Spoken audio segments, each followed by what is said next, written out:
Good morning, very good morning. ലോകമെമ്പാടുമുള്ള എല്ലാ മലയാളി പ്രേക്ഷകർക്കും ഒരു നല്ല ദിനം ആശംസിച്ചുകൊണ്ട് നമ്മൾ തുടങ്ങുകയാണ് മോർണിംഗ് വാക്ക്. അപ്പോൾ നിങ്ങൾ എത്ര പേര് തയ്യാറായി മോർണിംഗ് വാക്കിനും ജോഗിങ്ങിനുമായിട്ട് എത്തിയിട്ടുണ്ടെന്ന് അറിയണം. കമന്റ് ബോക്സിൽ നിങ്ങളെ പ്രതീക്ഷിക്കുന്നു. അപ്പോൾ നമ്മുടെ സ്ഥിരം പ്രേക്ഷകർ മാത്രമല്ല, പുതിയ പ്രേക്ഷകരൊക്കെ നമ്മൾ സ്വാഗതം ചെയ്യുകയാണ്. നമ്മൾ ഇന്ന് ഫെബ്രുവരി 2-ാം തീയതിയാണ്, പക്ഷെ ഞായറാഴ്ച കൂടിയാണ്. അപ്പൊ നമ്മൾ പറയുമായിരുന്നു രാവിലെ 2 തരത്തിലാണ്. ഒരു പക്ഷേ കൂടുതൽ പേർ ഞായറാഴ്ചകളിലാണ് ജോഗിങ്ങിനൊക്കെ ഇറങ്ങുന്നത്. ഞായറാഴ്ചകളിൽ കൂടുതൽ നടക്കുന്നവരുണ്ട്, നേരെ തിരിച്ചുണ്ട്. ഇന്ന് ഞായറാഴ്ചയാണ് ഉറങ്ങിയേക്കാം. അതെ, മാത്രം നടക്കുന്നവരുണ്ട്. ഇന്ന് ഞായറാഴ്ചയാണ്, ഇന്നൊന്നും ഉറങ്ങിയേക്കാം. ബാക്കി എല്ലാ ദിവസവും നടക്കാനും ഓടാനും ഒക്കെ രാവിലെ ഇറങ്ങിയിട്ട് അന്നത്തെ ദിവസം ഒന്ന് കുറച്ച് പതുക്കെ മതി, ഒരു ലേസി സൺഡേ. അങ്ങനെയാണെങ്കിലും എല്ലാവരും എഴുന്നേറ്റ് വരിക. നല്ല അന്തരീക്ഷമാണ്. നമ്മളിവിടെ പുതിയൊരു സ്ഥലത്താണ് നിൽക്കുന്നത്. ആ സ്ഥലം പരിചയപ്പെടുത്താം. അങ്ങനെ നല്ല വിശേഷങ്ങളുള്ള ഒരു ദിവസമാകട്ടെ എന്ന് നമ്മൾ വിചാരിക്കുന്നു, അല്ലെ? പലപ്പോഴും ആരോഗ്യ സംരക്ഷണത്തിന് ഒരിക്കലും ഒരു ദിവസം നമ്മൾ വെറുതെ കളയാൻ പാടില്ല. എല്ലാ ദിവസവും ഇമ്പോർട്ടന്റ് ആണ്. അപ്പൊ അത് പ്രേക്ഷകർക്ക് അറിയാം. അപ്പൊ നിങ്ങൾ റെഡി ആണെങ്കിൽ നമുക്ക് തുടങ്ങാം. നമ്മളും റെഡിയാണ്. കൊല്ലവർഷം 1200, ഇന്ന് മകരമാസം 20-ാം തീയതിയാണ്. പക്ഷേ മകരമാസത്തിന്റെ തണുപ്പൊന്നും ശരിക്കും പറഞ്ഞാൽ ഈ തൽക്കാലത്തിലില്ല. പണ്ട് പറയും മകരമാസത്തിൽ മരം കോച്ചുന്ന മഞ്ഞാണ് എന്നൊക്കെ. ഇത് അതില്ലാട്ടോ, നല്ല ചൂടുണ്ട്. സത്യം പറഞ്ഞാൽ ഇത്രയും നേരത്തെയാണ്. പക്ഷേ കുറച്ചു നേരം കഴിയുമ്പോൾ നമുക്ക് നോക്കാം എന്താണ് കാലാവസ്ഥ. പുറത്തൊക്കെ നല്ല പകലൊക്കെ നല്ല ചൂടാണ്, നമുക്കറിയാലോ. താപനിലയൊക്കെ കൂടി വരുന്ന ഒരു കാലം കൂടിയാണ്. എന്തായാലും നല്ല എനർജിയോട് കൂടി തന്നെ ക്രിസ്റ്റിനെ എപ്പോഴും ഓർമ്മിപ്പിക്കാറുണ്ട്, അല്ലെ? ഒരു ഹെൽത്തിന് വേണ്ടി നല്ല ആരോഗ്യം, വ്യായാമമില്ലായ്മയാണ് പലപ്പോഴും പ്രശ്നങ്ങൾ. അപ്പൊ ആ വ്യായാമത്തിലേക്ക് തന്നെ നമുക്ക് തുടങ്ങാം. നമ്മുടെ മോർണിംഗ് വാക്ക് ഇവിടെ തുടങ്ങാം. ഇന്ന് ഇടച്ചിറയിലാണ് നമ്മളുള്ളത്. ഇടച്ചിറ തൊട്ടടുത്തുള്ള മഞ്ചേരിക്കുഴി എന്ന് പറയുന്ന പാലത്തിന് മുകളിലാണ് നമ്മുടെ ഇന്നത്തെ മോർണിംഗ് വാക്ക്. അപ്പോൾ നല്ല കാഴ്ചകൾ കാണാനുണ്ട്. കുറച്ചൊന്ന് വെളിച്ചം വരട്ടെ.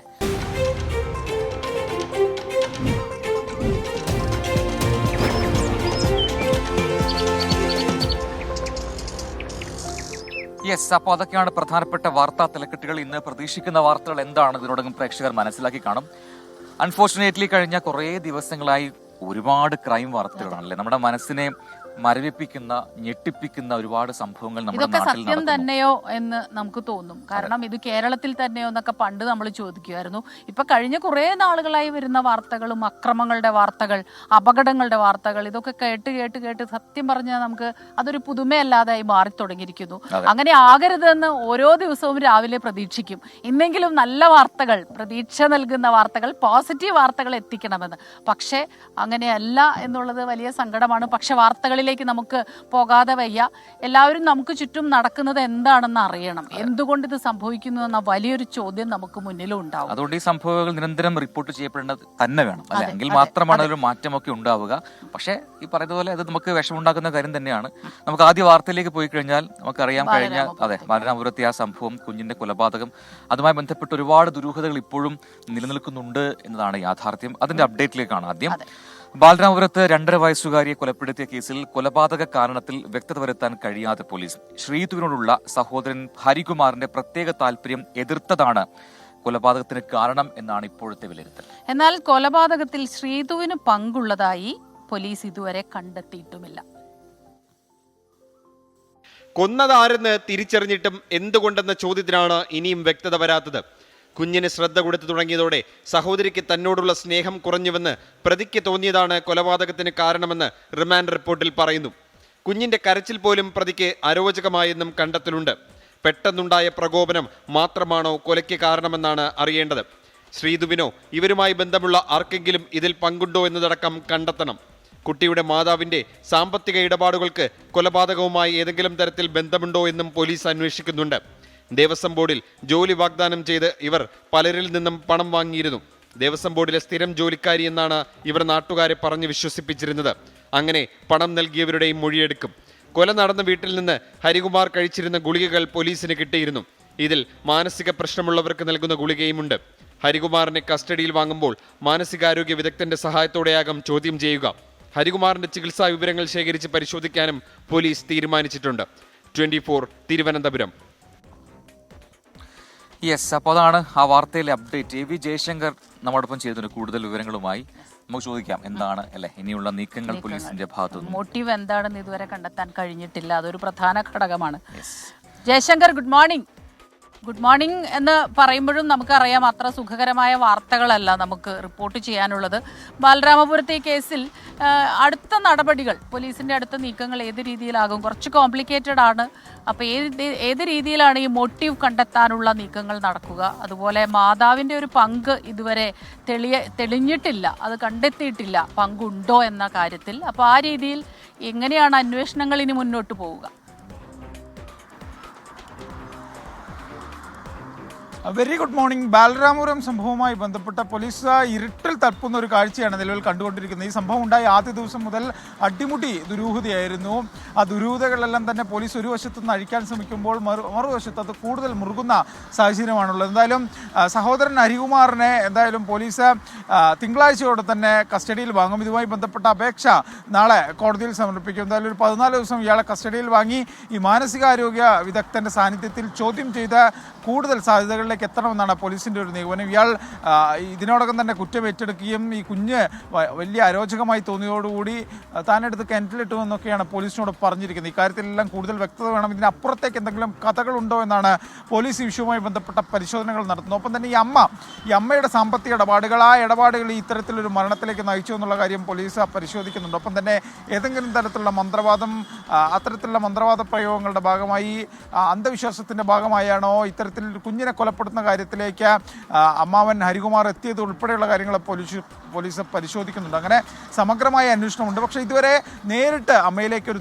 കിട്ടുന്ന ഒരു തെളിവ് പോലീസിന് ലഭിച്ചിട്ടില്ല. പക്ഷേ കഴിഞ്ഞ ദിവസം ഇവിടെ അടുത്തുള്ള സ്കൂളിലെ PTA പ്രസിഡന്റ് ഉൾപ്പെടെയുള്ള ആളുകൾ ദേവസ്വം ബോർഡിൽ ജോലി വാഗ്ദാനം ചെയ്ത് അമ്മ തട്ടിപ്പ് നടത്തിയെന്നുള്ള വിവരങ്ങൾ എന്തായാലും പോലീസിന് നൽകിയിട്ടുണ്ട്. അതുമായി ബന്ധപ്പെട്ട അവരുടെ മൊഴിയുണ്ട്. അപ്പോൾ ഇക്കാര്യത്തിലെല്ലാം തന്നെ പോലീസ് വിശദമായ അന്വേഷണം നടത്തിക്കൊണ്ടിരിക്കുകയാണ്. പക്ഷേ പോലീസിനെ സംബന്ധിച്ച് ഇതുവരെ ഒരു കൃത്യതയില്ല. കാരണം ഹരികുമാർ സ്വമേധയാ കേസ് കുറ്റം ഏറ്റെടുക്കുകയായിരുന്നു. അതിന് പിന്നാലെ ഇയാളെ റിമാൻഡിലാക്കി. അതിൻ്റെ അപ്പുറത്തേക്ക് ചില കഥകൾ ഈ വിഷയത്തിലുണ്ട്. ആ കഥകളിൽ കൂടുതൽ പോലീസിന് വ്യക്തത വരുത്തേണ്ടതുണ്ട്. ആ കാര്യത്തിൽ പോലീസിന് ഇതുവരെ ഒരു വ്യക്തതയില്ല. അതുകൊണ്ട് തന്നെയാണ് ഈ അമ്മയെ ഇതുവരെ പോലീസ് കസ്റ്റഡിയിലെടുക്കുകയോ അറസ്റ്റ് രേഖപ്പെടുത്തിയുള്ള കാര്യങ്ങളിലേക്ക് കടക്കാത്തത്. എന്തായാലും കൂടുതൽ തെളിവുകൾക്ക് വേണ്ടി പോലീസ് അന്വേഷണം തുടർന്നു. നാളെ ഹരികുമാറിന് വേണ്ടി പോലീസ് കോടതിയിൽ കസ്റ്റഡി അപേക്ഷ നൽകും. യെസ്, അപ്പോൾ പോലീസ് പല രീതികൾ ശ്രമിക്കുന്നുണ്ട്. എന്തായാലും ഈ കൊലപാതകത്തിന് കാരണം, ഇങ്ങനെ കുഞ്ഞിനെ കിണറിലെറിഞ്ഞ് കൊലപ്പെടുത്തുക, അതിനൊക്കെ എന്താണ് അത്രമാത്രം ഒരു സീരിയസ് ആയ ഒരു റീസൺ വേണം അല്ലേ? അതിലേക്കാണ് പോലീസ് എത്താൻ ശ്രമിക്കുന്നത്. അത് ശ്രമകരമാണ്, പക്ഷേ പോലീസിനത് സാധിക്കും എന്ന് തന്നെയാണ് നമ്മൾ പ്രതീക്ഷിക്കുന്നത്. അല്ലാതെ മനസ്സിനെ വേദനിപ്പിക്കുന്ന ഒരു സംഭവമാണ്. അതിലൊരു പിഞ്ചു കുഞ്ഞ് ജനിച്ച് വളരെ കുറച്ച് കാലേ ആയിട്ടുള്ളൂ. എന്നിട്ട് കുടുംബത്തിൽ നിന്ന് തന്നെ ഇങ്ങനെ ഒരു ദുർഗതി നേരിടേണ്ടി വരിക എന്നൊക്കെ പറയുന്നത് വളരെ കഷ്ടമാണ്. അപ്പോൾ ഇത്തരം വാർത്തകൾ നമുക്ക് പ്രേക്ഷകരിലേക്ക് എത്തിക്കുമ്പോൾ നമുക്കറിയാം, സ്വാഭാവികമായിട്ടും നിങ്ങളും വല്ലാതെ അസ്വസ്ഥരാകും. നമ്മൾ ഏറ്റവും ഒരു സുരക്ഷിതത്വം ഈ ലോകത്തിൽ ഏറ്റവും എവിടെയാണ് സുരക്ഷിതത്വം ചോദിച്ചു കഴിഞ്ഞാൽ നമ്മുടെ വീടിനകത്താണെന്ന് പറയും. പക്ഷെ ഇപ്പോൾ അതും അങ്ങനെ അല്ല എന്ന് കേൾക്കേണ്ടി വരുമ്പോഴാണ്. ഇപ്പൊ കഴിഞ്ഞ ദിവസം കണ്ടില്ലേ, അച്ഛനും അമ്മയും ചുട്ടുകൊല്ലുന്ന മകൻ, അത് ആലപ്പുഴയിൽ നിന്ന് വന്ന മാന്നാറിൽ നിന്ന് വാർത്തയാണ്. അങ്ങനെ ഒരുപാട് നമ്മളെ വല്ലാതെ അസ്വസ്ഥപ്പെടുന്ന വാർത്തകൾ സംഭവിക്കുന്നു. ഇതില് ഞാൻ കഴിഞ്ഞ ദിവസം ഡോക്ടർ CJ ജോൺ ഉണ്ട്, സൈക്യാട്രിസ്റ്റ്. അദ്ദേഹത്തിന്റെ ഒരു പോസ്റ്റ് കണ്ടു. അത് ഡോക്ടർ ജോസ് ചാക്കോ പെരിയപ്പുറത്തിന് അവാർഡ് കിട്ടിയതിന്റെ ഇതാണ്, ഇപ്പൊ പുരസ്കാരം കിട്ടിയതിന്റെ അംഗീകാരം. അപ്പൊ അദ്ദേഹം എന്നിട്ട് അതിൽ പറഞ്ഞൊരു കാര്യം, ഈ മനഃശാസ്ത്ര വിദഗ്ധര് അവരുടെ അടുത്ത് പോകുന്ന ആളുകൾ ഒരിക്കലും അത് തുറന്നു പറയാറില്ല. കാരണം നമ്മുടെ കേരളത്തിൽ ഇപ്പോഴും ആ ഒരു സ്റ്റിഗ്മ നിലനിൽക്കുന്നുണ്ട്. നമ്മുടെ മനസ്സിന് എന്തെങ്കിലും പ്രശ്നമുണ്ടെങ്കിൽ അത് പലതരത്തിലുള്ള പ്രശ്നങ്ങളാണ്. കുടുംബങ്ങളിൽ പ്രശ്നങ്ങൾ ഉണ്ടാകുമ്പോൾ അതിനൊരു കൗൺസിലിംഗ്, അതൊന്നും ഇപ്പോഴും നമ്മൾ തുറന്നു പറയാനോ അങ്ങനെ ഒരു ഡോക്ടറെ കാണാനോ തിരിച്ചറിയുന്നില്ല. അതേസമയത്ത് വിദേശ രാജ്യങ്ങളിലൊക്കെ നമുക്കൊരു തലവേദന വന്നാൽ പോകുന്ന പോലെ തന്നെ അവര് മനസ്സിന് എന്തെങ്കിലും പ്രശ്നം ഉണ്ടെങ്കിലും കൃത്യമായി പോകും. അത് വല്ലാത്ത ആ ഏരിയ കുറെ കൂടെ നമ്മൾ കോൺസെൻട്രേറ്റ് ചെയ്യണം തോന്നിയിട്ടുണ്ട്. തീർച്ചയായിട്ടും. അപ്പൊ നോക്കാം, അതൊക്കെ മാറി വരട്ടെ. ഇപ്പൊ നേരത്തെ നമ്മൾ കമന്റ് ബോക്സ് നോക്കി പെട്ടെന്ന് ജയൻ നായർ എന്ന് പറയുന്ന ഒരു പ്രേക്ഷകൻ പറയുന്നത് കണ്ടു, ഇത്തരം വാർത്തകൾ ഇങ്ങനെ റിപ്പോർട്ട് ചെയ്യുന്നില്ല എങ്കിൽ കൂടി അങ്ങനെ ചിന്തിച്ചു നോക്കുക. അപ്പൊ പിന്നെ ഇപ്പൊ പറയുന്നത് പോലെ ഉണ്ടാവില്ല, ഒരുപാട് ക്രൈമുകൾ സംഭവിക്കും. അങ്ങനെ റിപ്പോർട്ട് ചെയ്യപ്പെടണം എന്നാണ് അവരും പറയുന്നത്. അത് തീർച്ചയായിട്ടും. അത് പലപ്പോഴും മാധ്യമങ്ങൾ വിമർശനത്തിന് വിധേയരാകാറുള്ളത് ഈ ഒരു കാരണം പറഞ്ഞാൽ, നിങ്ങൾ മാധ്യമങ്ങൾ ഇത് പൊലിപ്പിച്ച് കാണിക്കും. പക്ഷെ ഇത് റിപ്പോർട്ട് ചെയ്യാതെ ഇരിക്കുന്നത് എങ്ങനെയാണ്? ഇത് അറിയണ്ടേ നമ്മുടെ ചുറ്റും നടക്കുന്നത് എങ്ങനെയാണ്? പിന്നെ ആ വാർത്തകൾ അങ്ങനെ ഉണ്ട്. അപ്പൊ നമുക്ക് ഇനി അടുത്ത വാർത്തയിലേക്ക് പോവാം. കഴിഞ്ഞ ദിവസം കേന്ദ്ര ബജറ്റ് വന്നു. ആ ബജറ്റിൽ കേരളത്തിന് വലിയ നിരാശയാണ് ഉണ്ടായത്. നമ്മൾ പ്രതീക്ഷിച്ച ഒരു പദ്ധതി പ്രഖ്യാപനവും ഉണ്ടായിട്ടില്ല എന്ന് മാത്രമല്ല, പൂർണ്ണമായും സംസ്ഥാനത്തെ അവഗണിച്ച ഒരു നിലപാടാണ് കേന്ദ്രത്തിലുണ്ടായത് എന്നാണ് നമ്മുടെ സംസ്ഥാന മന്ത്രിമാരും ഇവിടുത്തെ പ്രതിപക്ഷവും ഒക്കെ പറഞ്ഞിരിക്കുന്നത്. അപ്പോൾ എന്താണ് അതുമായി ബന്ധപ്പെട്ട് നമുക്ക് ഇനി ഉള്ള പ്രതീക്ഷ എന്ന് നോക്കാം അല്ലേ? കേന്ദ്ര ബജറ്റ് പ്രഖ്യാപനങ്ങളിൽ കേരളത്തിന് ഇത്തവണയും നിരാശ. പ്രത്യേക പാക്കേജുകളോ വൻകിട പദ്ധതികളോ ഒന്നും ഉണ്ടായിട്ടില്ല. മുണ്ടക്കൈ ചൂരൽമല പുനരധിവാസത്തിൽ അനുകൂല തീരുമാനം പ്രതീക്ഷിച്ചിരുന്നു, പക്ഷെ അതും വെറുതെയായി. പക്ഷേ പൊതുപ്രഖ്യാപനങ്ങളിൽ കേരളത്തിന് അനുകൂലമായേക്കാവുന്ന ചില കാര്യങ്ങൾ ഇന്നലത്തെ കേന്ദ്ര ബജറ്റിലുണ്ട്. അതിലാണ് ഇനി പ്രതീക്ഷ ആകെ. വിഴിഞ്ഞം തുറമുഖം, മുണ്ടക്കൈ ചൂരൽമല പുനരധിവാസം ഉൾപ്പെടെയുള്ള 24,000 കോടി രൂപയുടെ പ്രത്യേക പാക്കേജ് സംസ്ഥാനം ആവശ്യപ്പെട്ടു. പക്ഷേ പാക്കേജുകൾ ഒന്നും കിട്ടിയില്ല. വൻകിട പദ്ധതികളൊന്നും കേരളത്തിനില്ല. പാലക്കാട് IIT പ്രത്യേക പാക്കേജ് പ്രഖ്യാപനത്തിൽ ഒതുങ്ങി കേരളം. ഇനി കേരളത്തിന് ഗുണകരമാകുന്ന പൊതുപ്രഖ്യാപനങ്ങൾ നോക്കാം. മാസശമ്പളത്തിൽ ജോലി നോക്കുന്നവർ കൂടുതലാണ് കേരളത്തിൽ. അതിനാൽ ആദായ നികുതി പരിധി ഉയർത്തിയത് കേരളത്തിലെ കൂടുതൽ പേർക്ക് ഗുണമാകും. ടൂറിസം, ആയുർവേദം എന്നീ മേഖലകളിലെ മേൽക്കൈ, മെഡിക്കൽ, സ്പിരിച്വൽ ടൂറിസം രംഗത്തെ ബജറ്റിൽ പ്രത്യേക ഊന്നൽ കേരളത്തിന് അനുകൂലമാക്കിയേക്കും. സ്റ്റാർട്ടപ്പുകൾക്ക് കുറഞ്ഞ പലിശ നിരക്കിലുള്ള വായ്പ സാങ്കേതിക വൈദഗ്ധ്യമുള്ള യുവാക്കൾക്ക് പ്രചോദനമാകും. മെഡിക്കൽ സീറ്റുകളുടെ എണ്ണം ഉയർത്തുന്നത് ഡോക്ടർമാരാകാൻ സ്വപ്നം കാണുന്ന വിദ്യാർത്ഥികൾക്ക് പ്രതീക്ഷ നൽകുന്നു. ആഴക്കടൽ മത്സ്യബന്ധന പദ്ധതി പ്രഖ്യാപനം തീരദേശം കൂടുതലുള്ള സംസ്ഥാനത്തിന് പ്രയോജനപ്പെടുത്താനാകും. ഇവയെല്ലാം പറയുമ്പോഴും കേരളത്തോട് ബജറ്റിൽ അവഗണനയുടെ ഗ്രാഫ് ഉയർന്നു തന്നെ നിൽക്കും. കേരളത്തിന്റെ കടമെടുപ്പ് പരിധി ഉയർത്തിയിട്ടില്ല. നേരത്തെ വെട്ടിക്കുറച്ചത് പുനഃസ്ഥാപിച്ചിട്ടുമില്ല. സാമ്പത്തിക പ്രതിസന്ധി മറികടക്കാൻ കേരളം ഇനി എന്തു ചെയ്യും? 2 കേന്ദ്ര സഹമന്ത്രിമാർ. കേരളത്തിൽ നിന്ന് ഒരു BJP MPയെ തെരഞ്ഞെടുത്ത ശേഷമുള്ള ആദ്യ സമ്പൂർണ്ണ ബജറ്റ്. മുൻകാലങ്ങളെക്കാൾ ഇത്തവണ കേരളത്തിന് പ്രതീക്ഷിക്കാൻ വകയുണ്ടായിരുന്നു. എല്ലാം പക്ഷേ പ്രതീക്ഷയിൽ ഒതുങ്ങി. ഇതാണ് കേന്ദ്ര ബജറ്റിലെ കേരള കാഴ്ചകൾ. കേരളം ചോദിച്ചത് ഒന്നും കിട്ടിയില്ല. ഇനി ജനസംഖ്യ ആനുപാതികമായി കേരളത്തിന് കിട്ടേണ്ട കുറച്ച് സാമ്പത്തിക വിഹിതമുണ്ട്. അത് കിട്ടുമോ? കണ്ടറിയാം. ഉമേഷ് ബാലകൃഷ്ണൻ, 24 തിരുവനന്തപുരം. യെസ്, അപ്പോൾ അതാണ് കേരളത്തിന് മാത്രമായ പ്രഖ്യാപനങ്ങളില്ല. ഇനി പൊതുപ്രഖ്യാപനങ്ങൾ എന്തെങ്കിലും വരുമ്പോൾ അതിൽ കേരളത്തിന് എങ്ങനെയാണ് പ്രയോജനപ്പെടുക നമുക്ക് കണ്ടറിയണം അല്ലേ. പക്ഷെ തീർച്ചയായിട്ടും നമ്മൾ പ്രതീക്ഷിച്ച പോലെ ഒരു ഇതുണ്ടായിട്ടില്ല എന്നാണ് സാമ്പത്തിക വിദഗ്ധർ മാത്രമല്ല സാധാരണക്കാരും പറയുന്നത്. കാരണം എല്ലാം പോട്ടെ, നമ്മുടെ അതാണ് അത് എങ്ങനെയാണ് ഒഴിവാക്കുക. കാരണം ലോകം കരഞ്ഞ ഒരു ദുരന്തമായിരുന്നു അത്. അത്രമേൽ ഞെട്ടിയ നമ്മളെ പിടിച്ചുവച്ച സംഭവമാണ്. പക്ഷെ അവിടെ പോലും ഒരു പ്രഖ്യാപനം ഉണ്ടായില്ല എന്ന് പറയുമ്പോൾ അതെ, അത് നമ്മൾ സാധാരണക്കാർക്ക് മനസ്സിലാക്കാൻ കഴിയാത്ത എന്ത് സാങ്കേതികത്വമാണ് അതിനുള്ളിലുള്ളത്. രാഷ്ട്രീയമായി പോലും അത് ആ രീതിയിൽ തന്നെ കാണേണ്ടതാണെന്ന് ഞാൻ പറഞ്ഞത്. ഇന്നലെ ഇപ്പം ഇവിടെയുള്ള BJP നേതാക്കളുടെയൊക്കെ പ്രതികരണങ്ങൾ കണ്ടു. അതിനെ അനുകൂലിച്ചും അത് ആ രീതിയിലല്ല സഹായപ്രഖ്യാപനമൊക്കെ. പക്ഷെ അങ്ങനെയല്ലല്ലോ, നമ്മൾ വളരെ പെട്ടെന്ന് തന്നെ സഹായം എത്തിക്കുക എന്നുള്ളതാണ്. കേരളത്തെ പരിഹസിക്കുന്ന രീതിയിൽ കേന്ദ്രമന്ത്രി ജോർജ് കുര്യന്റെ ഒരു പരാമർശം വിവാദമായിട്ടുണ്ട്. എന്താണ് ആ രീതിയിൽ പറഞ്ഞത്? കേരളം ഒരു എന്താണ് പറയുക, ഒന്നുമില്ലാത്ത സംസ്ഥാനമാണോ എങ്കിൽ അത് പ്രഖ്യാപിക്കട്ടെ, അപ്പൊ കിട്ടും. അങ്ങനെയൊക്കെ എങ്ങനെയാണ് പറയാൻ സാധിക്കുക? അപ്പം അതൊക്കെ ആ രീതിയിൽ കാണട്ടെ. അതിലെ പ്രതികരണങ്ങളിൽ നിന്നുണ്ടാവും എന്ന് പ്രതീക്ഷിക്കുന്നുണ്ട്. ഇനി നമുക്ക് അടുത്ത വാർത്തയിൽ നമ്മൾ മറ്റൊരു വാർത്ത വരുന്നുണ്ട്. ഈ കണ്ണൂർ എല്ലാ കാലത്തും CPIM-ന്റെ ഒരു കൊട്ടയാണെന്ന് അറിയപ്പെടുന്നതാണ് അല്ലെ. അപ്പൊ അവിടെ പാർട്ടിയിൽ പ്രശ്നങ്ങൾ, അതായത് വോട്ട് ചോർച്ച ഉണ്ടായിട്ടുണ്ട് എന്നുള്ളൊരു വിലയിരുത്തൽ വന്നിട്ടുണ്ട്. അപ്പോൾ അതിന്റെ കാരണം എന്താണ് എന്നുള്ള വലിയ വിമർശനങ്ങളും നേതൃത്വത്തിൽ ജില്ലാ സമ്മേളനം നടക്കുകയാണ്.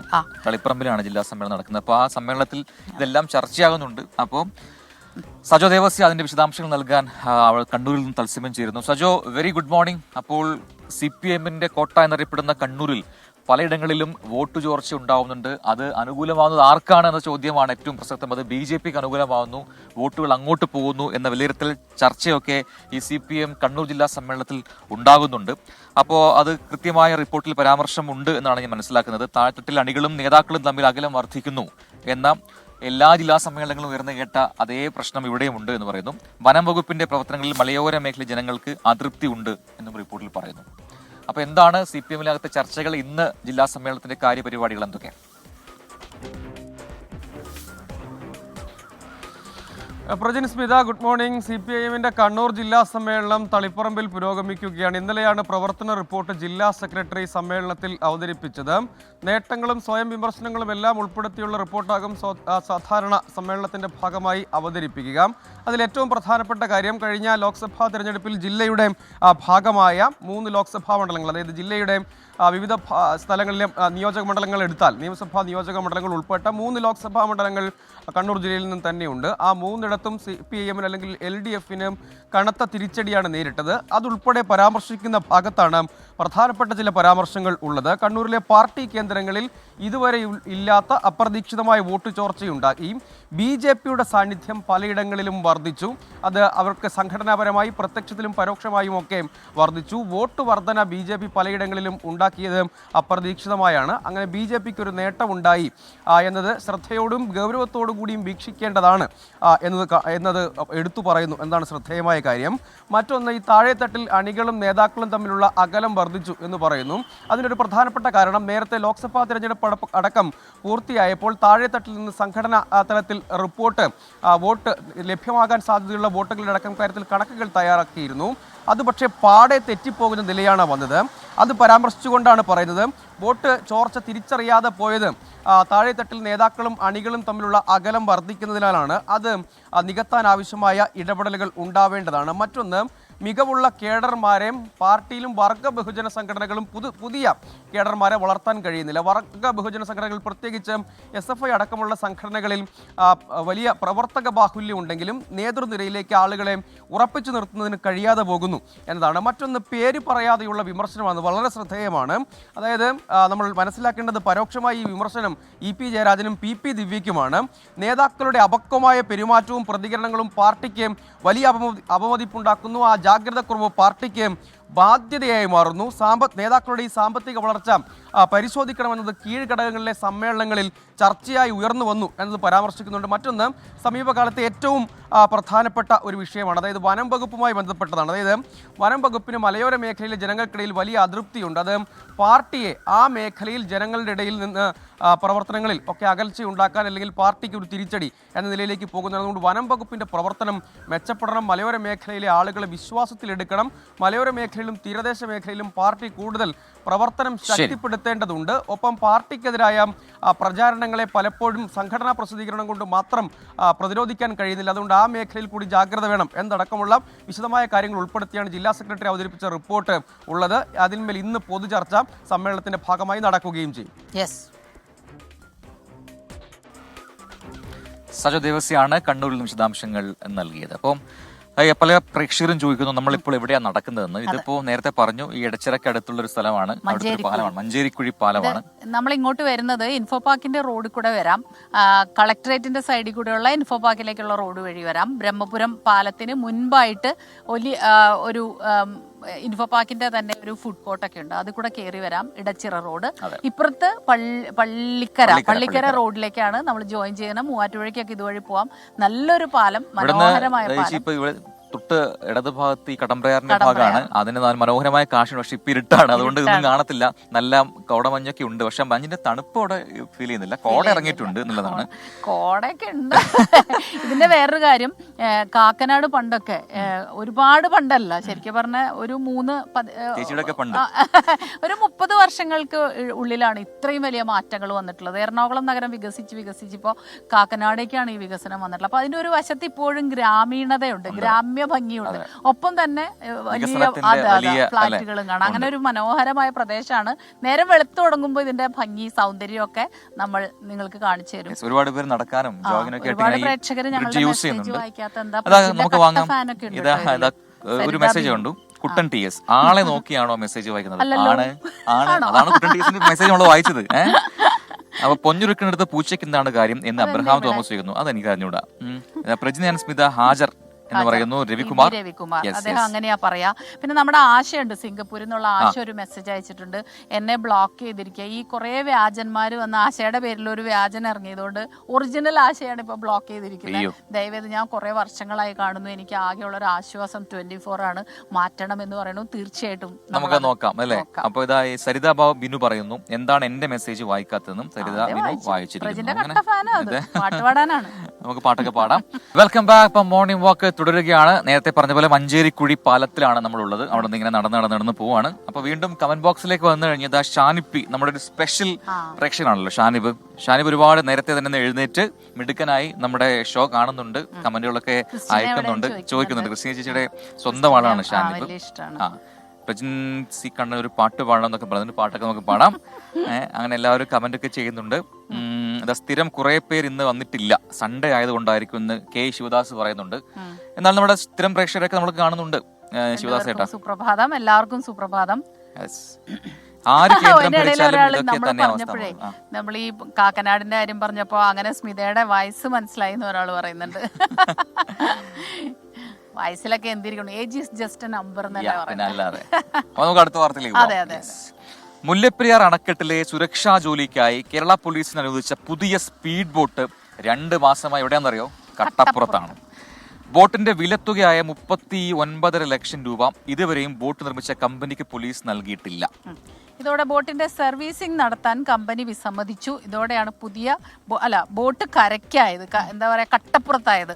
അപ്പൊ രാഹുൽ വിജയനാണ് കട്ടപ്പനയിൽ നിന്ന് വിവരങ്ങളുമായി ചേരുന്നത്. കട്ടപ്പനയിലെ രാഹുൽ വിജയ, കട്ടപ്പുറത്തായ ബോട്ടിന്റെ അവസ്ഥ എന്താണ്? അപ്പോൾ ഇതിൽ പോലീസ് എന്താണ് ഇങ്ങനെയൊരു കാര്യം, ഫണ്ടില്ലാത്തത് കൊണ്ടാണോ? അപ്പോൾ ഇനിയിപ്പോ ഈ ബോട്ട് കരയ്ക്ക് തന്നെ ആയിരിക്കോ? എപ്പോഴിറങ്ങും നീരിൽ? ഫണ്ടില്ലാത്തത് കൊണ്ട് എന്ന് പറയാൻ കഴിയില്ല.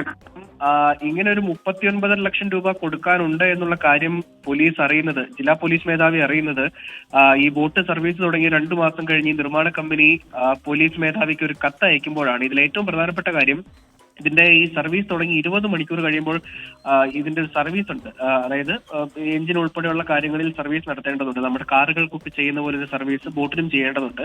അത് ചെയ്യണമെങ്കിൽ ഈ നിർമ്മാണ കമ്പനി തന്നെ ചെയ്യണം. പൈസ കൊടുക്കാതെ ഒരു സർവീസും ചെയ്യില്ല എന്ന് നിർമ്മാണ കമ്പനി തറപ്പിച്ചു പറഞ്ഞു. വേറെ ഏതെങ്കിലും കമ്പനികളെ കൊണ്ട് സർവീസ് ചെയ്തു കഴിഞ്ഞാൽ ബോട്ടിനുണ്ടാകുന്ന കേടുപാടുകൾക്കോ അല്ലെങ്കിൽ അതുമായി ബന്ധപ്പെട്ടുള്ള എന്തെങ്കിലും തകരാറുകൾക്കോ യാതൊരു വിധത്തിലുള്ള ഉത്തരവാദിത്വം ഉണ്ടാകില്ല എന്ന് ഈ നിർമ്മാണ കമ്പനി അറിയിക്കുകയും ചെയ്തു. ഇതോടുകൂടിയാണ് ശരിക്കും പോലീസ് പെട്ടത്. ഇപ്പോൾ മുല്ലപ്പെരിയാറിലേക്ക് പോകാൻ യഥാർത്ഥത്തിൽ നല്ലൊരു ബോട്ടില്ല എന്നുള്ളതാണ് ഏറ്റവും പ്രധാനപ്പെട്ട കാര്യം. അരമണിക്കൂർ കൊണ്ട് തേക്കടിയിൽ നിന്ന് മുല്ലപ്പെരിയാറിലേക്ക് എത്താൻ വേണ്ടിയാണ് പുതിയൊരു സ്പീഡ് ബോട്ട്, അതായത് 150 കുതിര ഹോഴ്സ് പവറിൽ ഓടുന്ന ബോട്ടായിരുന്നു പോലീസിന് പുതിയതായി നൽകിയിരുന്നത്. പക്ഷെ അത് ഇപ്പോൾ ഓടുന്നില്ലാത്തത് കൊണ്ട് മുല്ലപ്പെരിയാറിലേക്ക് എത്താൻ ഒരുപാട് സമയമെടുക്കും. നേരത്തെ 2 ബോട്ടുണ്ടായിരുന്നു, അതിൽ ഒരെണ്ണം തകരാറിലായി, ഒരെണ്ണം സുരക്ഷാ കാരണങ്ങളാൽ 9 പേർക്ക് മാത്രമേ സഞ്ചരിക്കാൻ കഴിയൂ. ഇതൊക്കെ പരിഗണിച്ചുകൊണ്ടാണ് 15 പേർക്ക് സഞ്ചരിക്കാൻ കഴിയുന്ന പുതിയൊരു സ്പീഡ് ബോട്ട് അനുവദിക്കുകയും ചെയ്തത്. അതിന്റെ കാര്യമാണ് ഇപ്പോൾ ഒരു അവതാളത്തിലായി കിടക്കുന്നത്.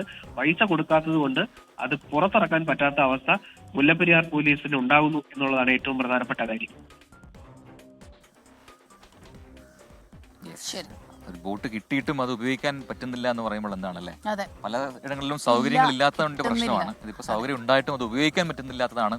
ഈ പലയിടങ്ങളിലും നമ്മൾ റിപ്പോർട്ട് ചെയ്യുമ്പോൾ നമുക്ക് അത്ഭുതം തോന്നുമല്ലോ. വലിയ വലിയ കെട്ടിടങ്ങളൊക്കെ ഓരോ കാര്യങ്ങൾക്കായിട്ട് അനുവദിച്ചിട്ട് അതിങ്ങനെ സ്ഥലവും കാട് പിടിച്ച് കെട്ടിടവും കിടക്കും. അതുപോലെ തന്നെയാണ് ഇത്തരം കാര്യങ്ങളിൽ. അത് നല്ല കാര്യമല്ലേ? അപ്പോൾ അതിലൊരു ശ്രദ്ധ എപ്പോഴും പുലർത്തണം. നമ്മൾ ഇത്തരം റിപ്പോർട്ടുകൾ തീർച്ചയായിട്ടും അധികൃതരുടെ ശ്രദ്ധ ക്ഷണിക്കാൻ കൂടിയാണ് റിപ്പോർട്ട് ചെയ്യുന്നത്. അതിനൊരു പരിഹാരമുണ്ടാകുമെന്ന് പ്രതീക്ഷിക്കുന്നു. രാഹുൽ വിജയൻ കട്ടപ്പനയിൽ നിന്നാണ് വിവരങ്ങളുമായി നമുക്കൊപ്പം ചേർന്നത്. രാഹുൽ വിജയൻ ആണെങ്കിൽ രാഹുൽ സുരേഷ് കോഴിക്കോട് നടത്ത വാർത്തയുമായി ഒരുപാട് ചർച്ച ചെയ്ത വാർത്തയാണ്. മോചനം കാത്ത് സൗദിയിലെ ജയിലിൽ കഴിയുന്ന കോഴിക്കോട് സ്വദേശി അബ്ദുൾ റഹീമിന്റെ കേസ് ഇന്ന് റിയാദ് കോടതി വീണ്ടും പരിഗണിക്കാൻ പോവുകയാണ്. ഇന്ത്യൻ സമയം രാവിലെ 10:30 ഈ കേസ് പരിഗണിക്കുക. മോചന ഉത്തരവ് ഉടൻ ഉണ്ടാകുമെന്ന പ്രതീക്ഷയിൽ തന്നെയാണ് കുടുംബം ഉള്ളത്. നേരത്തെ 6 തവണ കേസ് പരിഗണിച്ചപ്പോഴും വിവിധ കാരണങ്ങളാൽ ഈ കേസ് മാറ്റിവെക്കുകയായിരുന്നു. രാഹുൽ സുരേഷിനോട് തന്നെ ചോദിക്കാൻ കൂടുതൽ വിവരങ്ങൾ. Rahul, good morning. രാഹുൽ, ഈ കേസ് ഇത് എന്തുകൊണ്ടാണ് ഇങ്ങനെ മാറ്റിവെക്കുന്നത്? കോടതി നടപടികളാണ്, നമുക്കൊന്നും പറയാൻ കഴിയില്ല. ഓരോ രാജ്യത്തും അതിൻ്റെതായ നിയമ നടപടികൾ ഉണ്ടെങ്കിൽ പോലും എന്തുകൊണ്ട് ഇതിങ്ങനെ അനിശ്ചിതമായി നീണ്ടുപോകുന്നു എന്നുള്ള കാര്യത്തിൽ ഒരു ആവലാതി ഉണ്ട് കുടുംബത്തിന്. എങ്കിൽ പോലും ഇന്ന് ഈ കേസ് പരിഗണിക്കുമ്പോൾ ഒരു വിടുതൽ ഉണ്ടാകും എന്നുള്ള പ്രതീക്ഷയിലാണ് ആ കുടുംബം, അല്ലേ?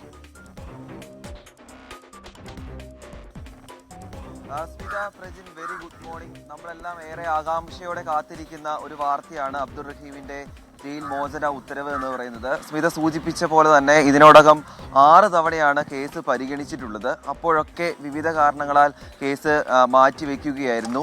ഇതുമായി ബന്ധപ്പെട്ട് ഇനി മോചന ഉത്തരവ് മാത്രമാണ് പുറത്തിറങ്ങാനുള്ളത്. ആ മോചന ഉത്തരവ് കൂടി പുറത്തിറങ്ങിയിട്ടുണ്ടെങ്കിൽ വലിയ കാലതാമസമില്ലാതെ അബ്ദുൾ റഹീമിന് നാട്ടിലെത്താൻ കഴിയും എന്നതാണ് ഏറ്റവും പ്രധാനപ്പെട്ട കാര്യം. ഇന്ന് രാവിലെ 10:30, അതായത് ഇന്ത്യൻ സമയം രാവിലെ 10:30 റിയാദിലെ ക്രിമിനൽ കോടതി കേസ് പരിഗണിക്കുന്നത്. അപ്പോഴും നമ്മൾ മുമ്പെല്ലാം പ്രതീക്ഷിച്ച പോലെ തന്നെ ഇന്ന് ജയിൽ മോചന ഉത്തരവ് ഉണ്ടാകുമെന്ന പ്രതീക്ഷയിലാണ് അബ്ദുൾ റഹീമിൻ്റെ കുടുംബവും അബ്ദുൾ റഹീമിൻ്റെ സുഹൃത്തുക്കളും നമ്മളെല്ലാവരും ഉള്ളത്. എന്നാണെങ്കിലും അതിനുവേണ്ടിയുള്ള ഒരു കാത്തിരിപ്പിലാണ്. അബ്ദുൾ റഹീമിൻ്റെ സുഹൃത്തുക്കളും അതോടൊപ്പം തന്നെ അബ്ദുൾ റഹീം നിയമസഹായ സമിതിയൊക്കെ എന്തുകൊണ്ടാണ് ഈ കേസ് ഇങ്ങനെ മാറ്റിവെക്കുന്നത് എന്നത് സംബന്ധിച്ച് ഒരു വ്യക്തമായ മറുപടി ഇതുവരെയും നൽകിയിട്ടില്ല. അവിടുത്തെ നിയമവുമായി ബന്ധപ്പെട്ട ചില വെല്ലുവിളികളാണ് ഇതിനെല്ലാം കാരണമെന്ന ഒരു വിലയിരുത്തലിലാണ് ഉള്ളത്. എന്നാണെങ്കിലും ആ കാര്യങ്ങളിലേക്ക് നമുക്കിപ്പോൾ പോകാൻ കഴിയില്ല. എന്താണെങ്കിലും മോചന ഉത്തരവ് ഇന്ന് ഉണ്ടാകുമെന്ന് പ്രതീക്ഷിക്കാം. അതിന് എന്തായാലും ഒരു 4 മണിക്കൂർ കൂടി കഴിഞ്ഞിട്ടുണ്ടെങ്കിൽ അതിന് വ്യക്തമായ ഒരു മറുപടി റിയാദിൽ നിന്നും ഉണ്ടാകുമെന്ന് തന്നെ പ്രതീക്ഷയിലാണ് എല്ലാവരും ഉള്ളത്. സ്മിത. ശരി രാഹുൽ, അപ്പോൾ രാഹുൽ പറഞ്ഞതുപോലെ തന്നെ നമ്മളും വലിയ പ്രതീക്ഷയിലാണ്. ആ മോചന ഉത്തരവിനായിട്ടുള്ള ഈ ഫണ്ട് സമാഹരണമൊക്കെ വലിയ രീതിയിൽ നമ്മൾ ചെയ്തതാണ്. ഞാനിപ്പോൾ അത് ആലോചിക്കായിരുന്നു, എത്ര പെട്ടെന്നാണ് നമുക്ക് നമ്മുടെ മലയാളികൾ പ്രത്യേകിച്ചും എത്ര നല്ല മനുഷ്യരാണെന്ന് മനസ്സിലായത്. അങ്ങനെയൊക്കെയുള്ള ഓരോ സന്ദർഭങ്ങളിൽ വളരെ പെട്ടെന്ന് തന്നെ ഇത്രയും വലിയൊരു തുക ഉണ്ടാക്കുന്നു. പിന്നീട് ഇതിങ്ങനെ നീണ്ടുപോകുമ്പോൾ ശരിക്കും പറഞ്ഞാൽ നമുക്കും വിഷമമുണ്ട്. ഏതായാലും ഇന്നൊരു തീരുമാനം ഉണ്ടാകട്ടെ. യെസ്.